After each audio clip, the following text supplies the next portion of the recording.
Good afternoon, dear students.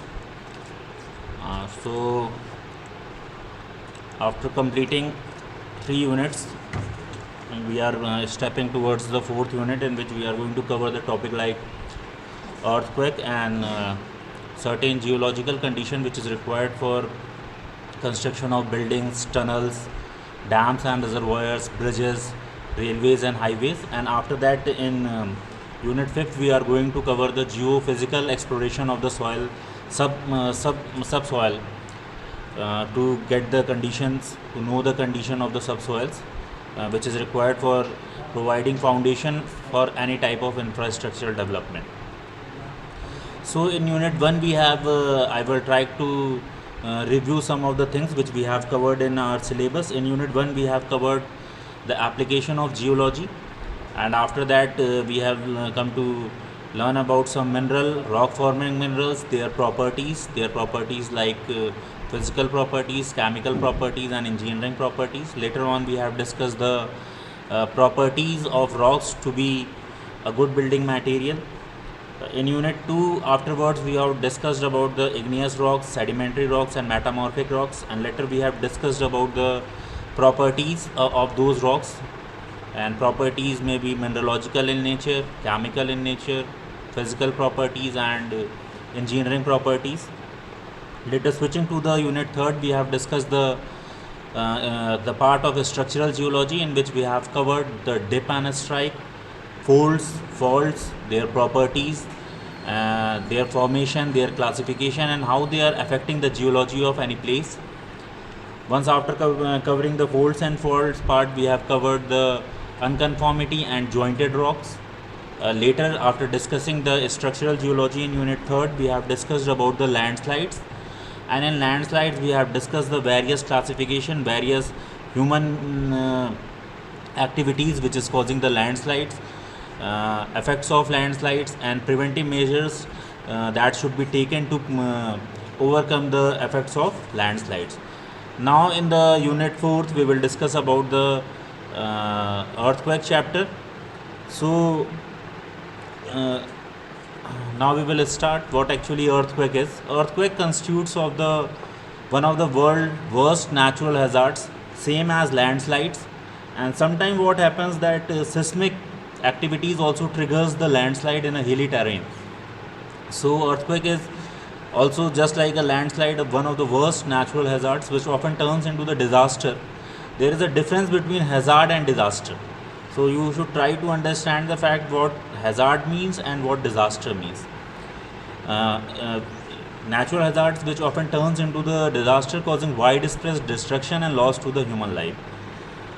The effect of the earthquake vary upon the magnitude and intensity. Earthquake can occur very every now and then and all around the world, except in some places where the earthquakes occur rarely. The devastation of the cities and towns in one of the effects of the earthquakes. So you can very clearly see in this picture the devastation this earthquake is causing. You can see. So in this picture we are seeing that a building, not a building, it's an apartment which has collapsed due to earthquake. So what actually earthquake can do, earthquake can create a havoc in a infrastructure like tunnels, bridges, and it can also cause the failures in highway, railway, any kind of civil engineering structures can be devastated with such hazards. An earthquake is the result of sudden release of energy in the earth crust that creates seismic waves. The seismic activity of an area refers to the frequency, type, and size of the earthquakes experienced over a period of time. So, for example, if you throw a stone in a pond of a still water, a series of waves are produced. So you can try these experiment whenever you go nearby canal, nearby river. You can try these experiments. So if you are throwing a stone in a pond of still water, a series of waves are produced on the surface of the water. These waves spread out of in all direction from the point where the stone strikes in the water. So this type of phenomena, you all people also learn these types of phenomena when you go through the topics of fluid mechanics. So this whirlpool formation due to the strike of stone in the center of the water, you can see, and such type of phenomena is also seen in your washing machine. So it is just generated due to the vibration being generated in the still water after once the stone strikes in the center of this still pond. Similarly, any sudden disturbance in the earth crust may produce the vibration in the crust which travel in the all direction from the point of disturbance. So from this example, what actually I want to tell you all people is that the way the disturbance is created by a stone in a still water, if the same type of disturbance is created by any external agency in the earth crust, the vibration is going to trigger, and that vibration is going to propagate in all direction in the earth crust, which is going to create a havoc. So now I am going to discuss some of the terms which are related to the earthquake. So in a figure you can see the epicenter. So this is the epicenter of the earthquake, and this is the focus of the earthquake. So what is basically the focus, also termed as hypocenter? Focus is the point on the fault where the rupture occurs and the location from which the seismic waves are released.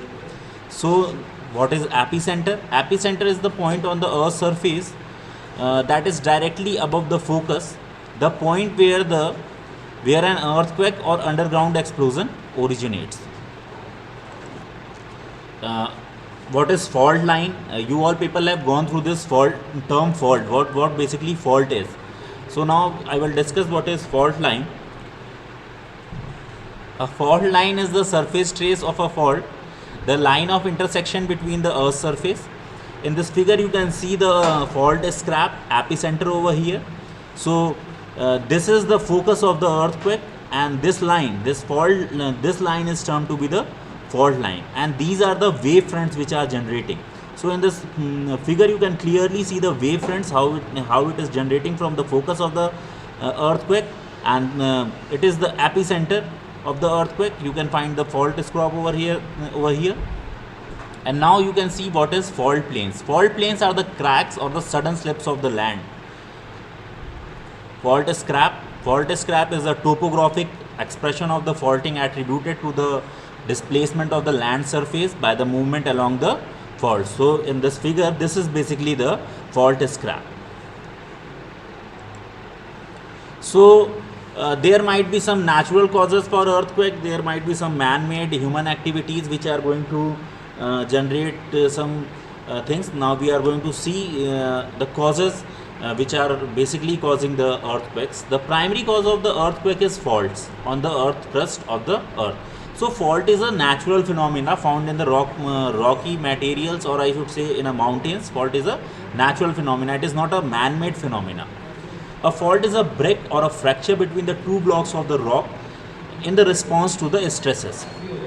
This movement may occur rapidly in the forms of an earthquake or may occur slowly in the form of creep.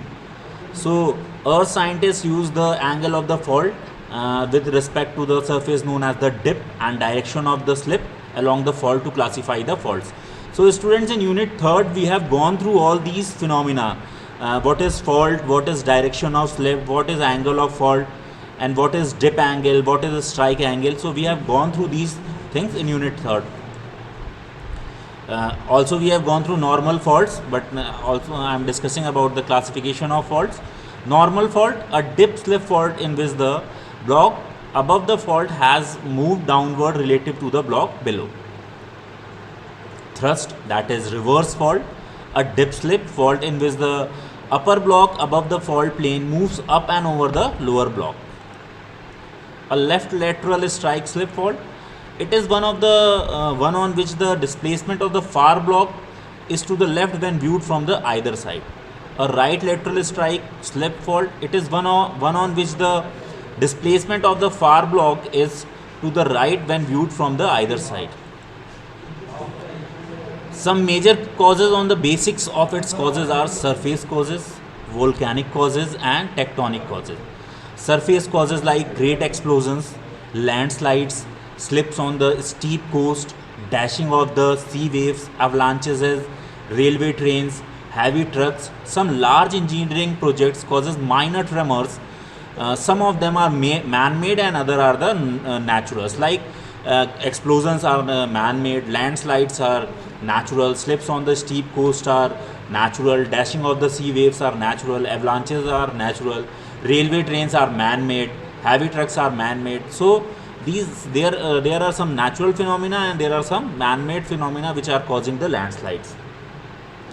So volcanic causes, volcanic eruption produces earthquakes. Earthquakes may precede, accompany and frequently follows the volcanic eruption. They are caused by the sudden displacement of lava within or beneath the earth crust. There are two general categories of the earthquake that can occur at a volcano. In this figure you can see the volcanic eruption very clearly.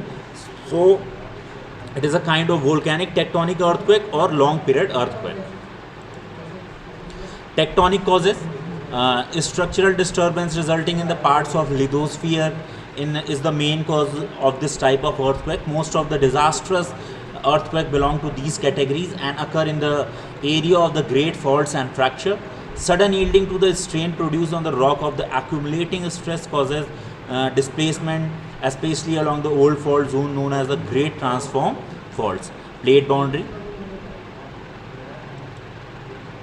So now I would like to, after discussing the causes of earthquakes, I will discuss the waves produced due to the earthquakes. So seismic waves produced due to the earthquakes are basically divided into two major types. Number one, body waves, and number two, surface waves. So in this figure you can see the body waves, how waves are transforming from body to body, and how waves are transferring through with the help of surfaces. Body waves travel through the interior body of the earth as they leave the focus. Body waves are further divided into the following types. Number one, primary P waves. Primary waves is denoted with P waves and secondary waves are denoted with S wave. So in this figure you can see the propagation of the primary waves. In this figure you can see the propagation of secondary wave denoted as S wave, and in this last figure you can see the propagation of surface waves. So there is a differentiation in this table. There is a differentiation between the primary waves P waves and secondary waves S wave. So both have the high frequency, both have the short wavelength, and both have, actually primary waves are the longitudinal waves and secondary waves are the transverse waves. Primary waves pass through the both solid and liquids, and secondary waves cannot move through the liquids. Primary waves moves forwards and backwards as it compressed and decompressed, and secondary waves move in all direction from their source. P wave is faster than S wave. S wave is more slower than P wave, and first P wave arrived and after P wave S wave is arrived. So you should try to learn all these things and try to learn the phenomena which is causing the earthquakes, which types of waves are being generated with the help of earthquakes. So you try to learn these things. After going I will share these PPTs with you all people. So some other waves, surface waves travels parallel to the earth's surface, and these waves are slowest and most damaging. Surface waves are divided into following types: Love waves and Rayleigh's waves. So in this figure you can see the propagation of Rayleigh's wave also, and in figure beneath the Rayleigh's wave you can see the propagation of Love waves. So here is a differentiation between Love waves and Rayleigh's waves. Love waves is the guided waves. Rayleigh's wave is also a guided wave. Love waves displacement is parallel to the free surface. In Rayleigh's waves, displacement is perpendicular to the Love wave displacement. Love wave is faster than the Rayleigh's wave. Love wave causes horizontal shifting of the Earth's surface, and Rayleigh's wave ground motion in the circular motion. Ground move in a circular motion. So after discussing the causes of earthquakes and waves which are generated with the earthquake, now I am going to discuss about the strength of the earthquake. The intensity and the strength of the earthquake is measured on the Richter scale, the scale invented by the Charles Richter of California, USA in 1935, which categorized earthquake on the basis of the energy released. Definition: the logarithmic to the base 10 of the maximum seismic waves amplitude recorded on the standard seismograph at the distance of 100 km from the earthquake epicenter.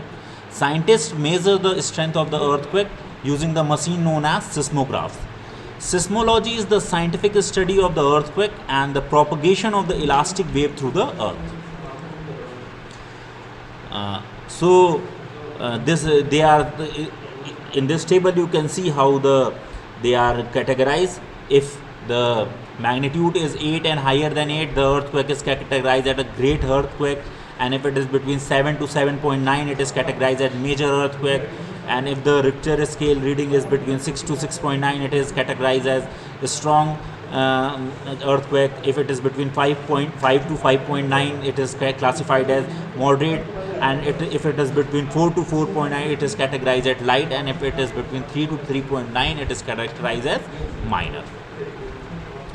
So amount of energy released during the different earthquake, in one column you can see the intensity of the earthquake on the Richter scale, and in second column you can see the energy amount is in TNT.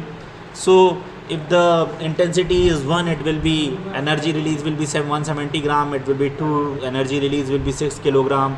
It will be 3, energy will be 179 kilogram. If the intensity is 4, so on. You can see this table, and you should note the depending upon the intensity of the earthquake, the energy releases. So students, this is a figure of seismometer. So actually we don't have such type of seismometer in our lab, but you can see the video on the YouTube to know how basically seismometers work. So seismometers are the instruments that measure motion of the ground, including those of the seismic waves generated by the earthquake, volcanic eruption, and other seismic activities. Seismometers may be deployed at the earth's surface, in a shallow vaults, in a boreholes, or underwater. The earthquake zoning map of the India divides India into the 4 seismic zones. Based on the observation of the affected area due to the earthquake, India is divided into 4 types of zones. Zone 2, this is said to be the least active seismic zones, and Zone 3, it is included in the moderate seismic zones. Zone 4, this is considered to be the high seismic zone, and Zone 5, it is the highest seismic zone. So this is basically the map of the seismic map of India. So you can go through these maps, and now you should try to ponder upon these things, that which area lies in Zone 1, which state lies in Zone 2, which state lies in Zone 3. So with the help of these maps of seismic maps of India, you should try to you should come to know that which state or which particular region is coming under this type of zone of earthquake. Earthquake predictions. Earthquake prediction is usually defined as the specification of the time, location, and magnitude of the future earthquake within the stated limits. But some evidence of upcoming earthquakes are following: unusual animal behavior, water levels in the wells, large scale of fluctuation of the oil flow from the oil wells, force shocks or minor shocks before major earthquake, temperature changes, uplifting of the earth's surface, change in the seismic wave velocity. Effects of earthquake. Certainly any disaster cause loss to life and property, damage to the transportation system. In transportation system, if actually India is a developing nation, so if I talk about developed nation, there is a huge loss in there might be a loss in the high speed rail corridor, double freight corridor. Airports might be destroyed with the help due to earthquakes, and your tunnels, your bridges, your highway structures, expressway structures, your railway structures, all these things are going to be damaged due to the earthquakes. Damage to the infrastructure. Infrastructure may be your apartments, your hospitals, any kind of infrastructures can be damaged due to the earthquake. Chances of floods. Sometime what happens, there might be a crack in the dams, and so once a crack is developed in the dams due to earthquakes, there might be a chances of huge flood. That is also a type of natural hazards. So chances of short circuit fires. Communications such as telephone wires are damaged, water pipes, sewers are disrupted.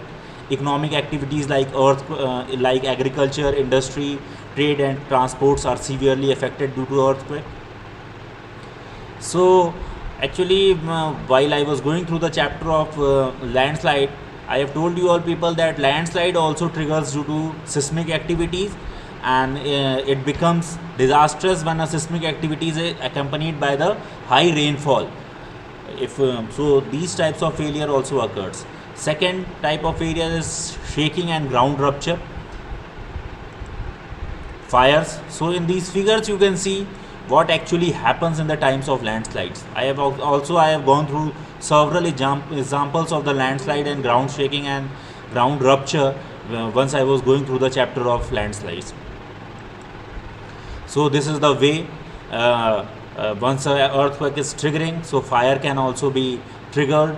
Once the gas pipelines is destroyed or electric short circuit due to the short circuit in electric wires, fire can also become accompanied due to the occurrence of earthquakes. Soil liquefaction. Soil liquefaction actually is the dynamic property of a soil. So once a soil is effective stress of soil is becoming or tending to be zero due to the triggering of the earthquake, such phenomena occurs. Soil liquefaction occurs, and which due to soil liquefaction there is a foundation failure in an infrastructure. So once a foundation is failed, all these buildings are going to be damaged due to the soil liquefaction. Tsunami. Due to the triggering of the earthquake, once the earthquake is triggering in a sea, so there is a chance of tsunami also. Flood, as I have told you all people. Earthquake safety rule. If you are in house, don't use the lift for getting down from the building. Be prepared to move with your family. If you are in shop, schools or office, don't run for an exit. Take cover under a desk or a table. Move away from the window glass. Do not go near electric point and cable. Keep away from the weak portion of the building and false ceiling. If you are outside, avoid the high buildings, walls, power lines and other objects that could fall and create block. Don't run through the streets. If possible, move on to an open area away from the hazards including trees. If you are in vehicle, stop in an open safe place. Remain inside vehicles. Close window, doors and vents. After an earthquake, keep calm. Switch on the transistor radio and obey the instruction. Keep away from the beaches and low banks of the river. A huge wave may sweep in. Do not re-enter badly damaged building and do not go near to the damaged structures. Turn off the water, gas and electricity. Do not smoke, light the match or use a cigarette lighter. Do not turn on switches. There may be a gas leak or a short circuit. If there is any fire, try to put a call to the fire brigade. Do not drink water from open container without having examined it. If you are aware of the people have been buried, tell the rescue team. Do not rush and try not to worsen the situation. Avoid places where there are loose electric wires and do not come in contact with the metal objects. Eat something you will better and more capable of helping others. Do not walk around the street to see what is happening. Keep the streets clear so the rescue vehicles can access the roads easily. So these are some examples of some previous earthquake which has come at September 2, 1993 in Latur, Maharashtra, of 6.3 magnitude at the Richter scale. Large areas of Maharashtra rocked. 10,000 people lost their lives. On May 22, 1997 in Jabalpur, Madhya Pradesh, that earthquake was of intensity 6, 40 people killed and over 100 injured. On March 29, 1999 in Nandaprayag, of 6.8 intensity, widespread destruction in the Chamoli. This is an example of Uttarakhand only. Widespread destruction in Chamoli, Rudraprayag and other areas. Massive loss of human life. This is a very good example of the earthquake, that is Bhuj earthquake. You all people might have some of you might have taken birth, or some of you have not taken birth. It is of 2001. Intensity is 7.8. Tremors left by India and its neighboring countries. Over 1 lakh people killed and huge loss of the properties and infrastructure. On October 8 in 2005, Muzaffarabad in Pakistan occupied Kashmir. Intensity was 7.5. Heavy damage to the life and property. Death toll about nearly 1 lakh in the Pakistan and nearly 2,000 in India. So these are some picture of the search and rescue phase of the Latur earthquake in 1993. helpless man you can see in this picture.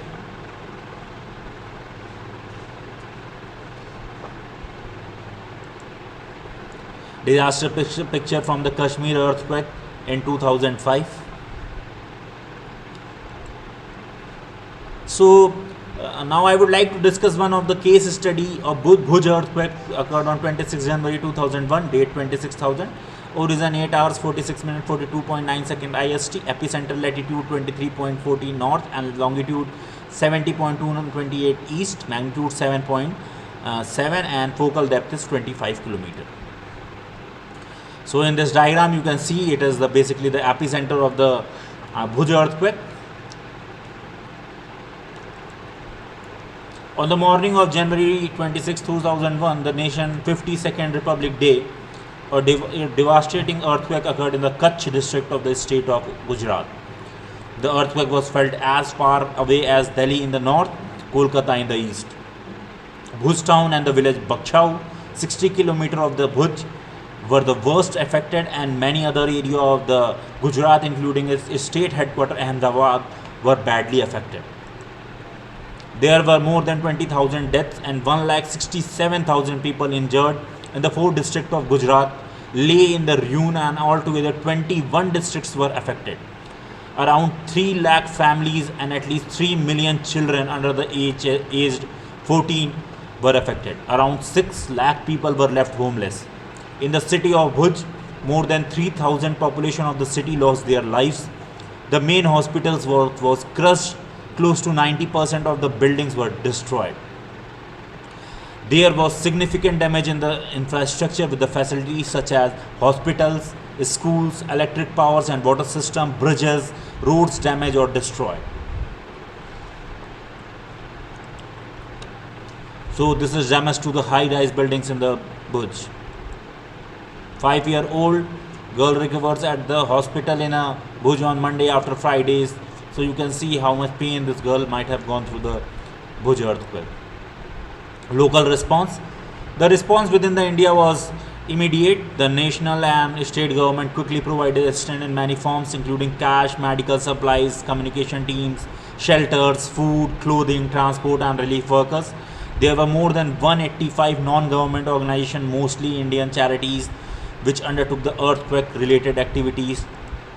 Search and rescue teams soon arrived from Switzerland, United Kingdom, Russia, Turkey to find and rescue the survivor buried under the debris.